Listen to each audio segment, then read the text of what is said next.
ಓಂ ನಮ ಶಿವಾಯ, ಓಂ ನಮ ನಾರಾಯಣಾಯ. ಸ್ವಾಮಿ ಕುರುಗಚ್ಚು. ನನ್ನೆಲ್ಲ ಪ್ರೀತಿ ವೀಕ್ಷಕರಿಗೆ ಶಿವಂ ಕನ್ನಡ ಆಧ್ಯಾತ್ಮಿಕ ಚಾನಲ್ಗೆ ಸ್ವಾಗತ. ಈಗಾಗಲೇ ನಾನು ರಾಶಿ ನಕ್ಷತ್ರಗಳಿಗೆ ಸಂಬಂಧಪಟ್ಟು ಯಾವ ಉದ್ಯೋಗ ಮಾಡಿದರೆ ಯಶಸ್ಸಾಗುವಂಥದ್ದು, ಒಳ್ಳೆಯದಾಗುವಂಥದ್ದು ಅಂತ ಹೇಳಿದ್ದೇನೆ. ಇವತ್ತು ನಾನು ಕನ್ಯಾ ರಾಶಿಯ ಬಗ್ಗೆ ಹೇಳ್ತೇನೆ. ಅದಕ್ಕಿಂತ ಮುಂಚೆ ಚಾನಲ್ ನೋಡ್ತಾ ಇದ್ರಿ, ಯಾರು ಸಬ್ಸ್ಕ್ರೈಬ್ ಮಾಡಿದ್ರೆ ದಯವಿಟ್ಟು ಸಬ್ಸ್ಕ್ರೈಬ್ ಮಾಡಿ. ಸಬ್ಸ್ಕ್ರಿಪ್ಷನ್ ಫ್ರೀ ಆಗಿರುತ್ತೆ. ಆ ವಿಡಿಯೋ ನೋಡೋದು ಮಾತ್ರ ಲೈಕ್ ಮಾಡೋದನ್ನು, ಶೇರ್ ಮಾಡೋದನ್ನು ಮರಿಬೇಡಿ.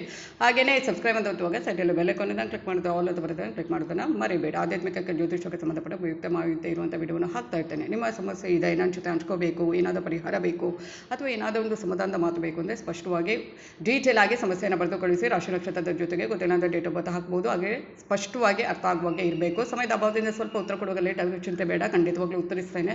ಹಾಗೆ ಇನ್ನೊಂದು ಏನು ಅಂದರೆ, ಯಾರಿಗಾದ ಒಳ್ಳೆ ರೀತಿಯಲ್ಲಿ ವಿಶ್ ಮಾಡಬೇಕು ಅಂದರೆ, ನಿಮಗೆ ಇಷ್ಟ ಇದ್ದರೆ ಖಂಡಿತವಾಗ್ಲೂ ನನ್ನ ಚಾನಲ್ ಮುಖಾಂತರ ವಿಶ್ ಮಾಡಬೇಕು ಅಂತ ಇದ್ದರೆ ಖಂಡಿತವಾಗ್ಲೂ ಅದನ್ನು ಕೂಡ ಬರೆದು ಕಳಿಸಿ, ಖಂಡಿತವಾಗ್ಲೂ ವಿಶ್ ಮಾಡ್ತೇನೆ. ಹಾಗೆ ರಾಶಿ ನಕ್ಷತ್ರ ಗೊತ್ತಿದೆ, ಡೇಟ್ ಆಫ್ ಬರ್ತ್ ಗೊತ್ತಿದೆ, ರಾಶಿ ನಕ್ಷತ್ರ ಗೊತ್ತಿಲ್ಲ ಅಂತವರು ಕೂಡ ಕೇಳಬಹುದು, ಉತ್ತರಿಸ್ತೇನೆ. ನಾನು ನಿಮ್ಮ ಜೊತೆ ಯಾವತ್ತೂ ಇರ್ತೇನೆ. ನಾನು ನಂಬಿರೋ ಶುಭದೇವರ ಕೊರಗಜ ದೇವದ ಆಶೀರ್ವಾದ ನನ್ನೆಲ್ಲ ಪ್ರೀತಿ ವೀಕ್ಷಕರ ಮೇಲೆ ಸದಾ ಇರುತ್ತೆ ಅಂತ ಹೇಳ್ತಾ, ರಾಶಿಗಳಿಗೆ ಸಂಬಂಧಪಟ್ಟ ಹಾಗೆ ಅಂದರೆ ರಾಶಿಯ ನಕ್ಷತ್ರಗಳಿಗೆ ಸಂಬಂಧಪಟ್ಟ ಹಾಗೆ ಉದ್ಯೋಗ ಮಾಡಿದರೆ ಒಳ್ಳೆಯದು. ಯಾಕಂದರೆ ತುಂಬ ಕ್ವೆಶನ್ಸ್ ಬರ್ತಾ ಇರುತ್ತೆ, ಅದಕ್ಕೋಸ್ಕರ ಈ ವಿಡಿಯೋನ ಮಾಡ್ತಾ ಇದ್ದೇನೆ. ಪ್ರತಿಯೊಂದು ರಾಶಿಯ ನಕ್ಷತ್ರಕ್ಕೆ ಸಂಬಂಧಪಟ್ಟ ಹಾಗೆ ಯಾವ ಉದ್ಯೋಗ ಮಾಡಿದರೆ ಯಶಸ್ಸು ಕಾಣುವಂಥದ್ದು ಅಂತ. ಇವತ್ತು ಕನ್ಯಾ ರಾಶಿಯಲ್ಲಿ ಮೊದಲಿಗೆ ಬರುವಂಥದ್ದು ಉತ್ತರ ನಕ್ಷತ್ರದ 2, 3, 4 ಅಂದರೆ ಎಲ್ಲಿ ಬರುತ್ತೆ? ಸಿಂಹ ರಾಶಿಯಲ್ಲಿ ಉತ್ತರ ನಕ್ಷತ್ರದ 1ನೇ ಪಾದ ಬರುತ್ತೆ. ಕನ್ಯಾದಲ್ಲಿ ಮೊದಲನೇದಾಗಿ ಉತ್ತರನೇ ಬರುವುದು 2, 3, 4. ಹಾಗೆ ಉತ್ತರ ನಕ್ಷತ್ರದಲ್ಲಿ ಬರುವಂಥವರಿಗೆ ನಾನು ನಿನ್ನೆ ಹೇಳಿದಲ್ವ, ಸಿಂಹ ರಾಶಿಯಲ್ಲಿ ಅದೇ ಉದ್ಯೋಗ ಮಾಡಿದರೆ ಒಳ್ಳೆಯದು. ಅಂದರೆ ಇನ್ನೊಂದು ಸಲ ಹೇಳ್ತೇನೆ, ಏನು ಅಂದರೆ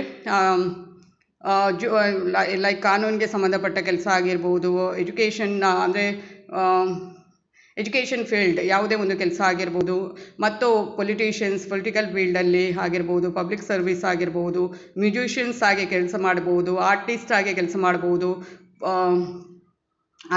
ಮತ್ತು ಇದು ಸಿನಿಮಾಕ್ಕೆ ಸಂಬಂಧಪಟ್ಟ ಹಾಗೆ ಕೆಲಸ ಮಾಡ್ಬೋದು, ರಾಜಕೀಯ ಕ್ಷೇತ್ರದಲ್ಲಿ ಕೆಲಸ ಮಾಡ್ಬೋದು, ಹಾಗೆಯೇ ಕಾನೂನಿಗೆ ಸಂಬಂಧಪಟ್ಟಂಥ ಕೆಲಸ ಮಾಡ್ಬೋದು, ಹಾಗೆಯೇ ಎಜುಕೇಷನ್ ಡಿಪಾರ್ಟ್ಮೆಂಟಲ್ಲಿ ಯಾವುದೇ ಒಂದು ಅದಕ್ಕೆ ಸಂಬಂಧಪಟ್ಟ ಯಾವುದೇ ಒಂದು ಕೆಲಸ ಮಾಡಿದರೆ ತಮ್ಮ ಜೀವನದಲ್ಲಿ ಒಳ್ಳೆಯದಾಗುವಂಥದ್ದು. ನೆಕ್ಸ್ಟ್ ಬರುವಂಥದ್ದು ಹಸ್ತ ನಕ್ಷತ್ರದ 4 ಪಾದ ಕನ್ಯಾ ರಾಶಿಯಲ್ಲಿ ಬರುವಂಥದ್ದು ಟೀಚರ್ಸ್ ಆಗ್ಬೋದು.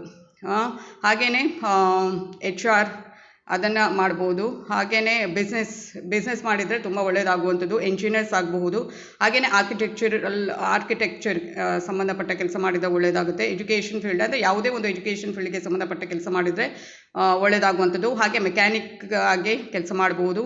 ಮೆಡಿಕಲ್ ಡಿಪಾರ್ಟ್ಮೆಂಟ್ ಮಧ್ಯೆ ಎಲ್ಲ ಇರುತ್ತೆ ಅಲ್ವಾ, ಅದಕ್ಕೆ ಸಂಬಂಧಪಟ್ಟ ಯಾವುದೇ ಒಂದು ವೈದ್ಯಕೀಯ ಕ್ಷೇತ್ರದಲ್ಲಿ ಕೆಲಸ ಮಾಡುವಂಥದ್ದು. ಹಾಗೆಯೇ ಕ್ರಾಫ್ಟ್ ಇಂಡಸ್ಟ್ರೀಸ್ ಅನ್ನು ಮಾಡಿದರೆ ಅದು ಕೂಡ ನಿಮಗೆ ಕೈ ಹಿಡಿಯುವಂಥದ್ದು. ಹಾಗೆಯೇ ನೆಕ್ಸ್ಟ್ ಬರುವಂಥದ್ದು ಚಿತ್ರ ನಕ್ಷತ್ರ, ಅದರಲ್ಲಿ 1, 2 ಪಾದ ಬರುವಂಥದ್ದು ಯಾವುದು? ಕನ್ಯಾ ರಾಶಿಯಲ್ಲಿ.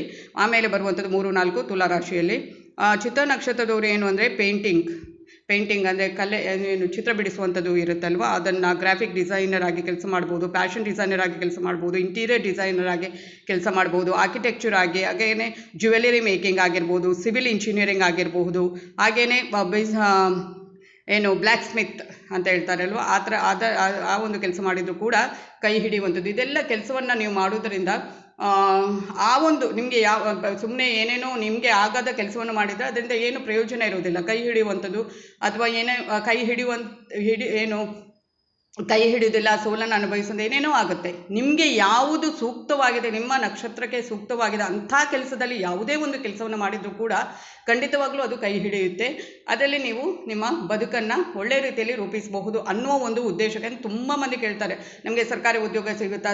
ಎಲ್ರಿಗೂ ಸರ್ಕಾರಿ ಉದ್ಯೋಗ ಸಿಗುವಂಥದ್ದಲ್ಲ, ಅವರವರ ಹಣೆಬರದಲ್ಲಿ ಇರಬೇಕು. ಮತ್ತು ಕೆಲವು ರಾಶಿಯವರಿಗೆ ನಾನು ಹೇಳಿದಲ್ವಾ, ಸಿಂಹ ರಾಶಿಯಲ್ಲಿ ಮಖ ನಕ್ಷತ್ರದವರಿಗೆ ಆ ಒಂದು ಇದು ಇದೆ ಅಂತ, ಅಂಥವರು ನೀವು ಟ್ರೈ ಮಾಡಿದರೆ ಖಂಡಿತವಾಗ್ಲೂ ಆಗುವಂಥದ್ದು ಎಲ್ರಿಗೂ. ಆದರೂ ನಿಮ್ಮ ನಕ್ಷತ್ರಕ್ಕೆ ಅನುಗುಣವಾಗಿ ನೀವು ಕೆಲಸವನ್ನು ಯಾವುದಾದ್ರೂ ಮಾಡಿದರೆ ಖಂಡಿತವಾಗ್ಲೂ ಒಳ್ಳೆಯದಾಗುತ್ತೆ ಅಂತ ಹೇಳ್ತಾ ಇದ್ದೇನೆ.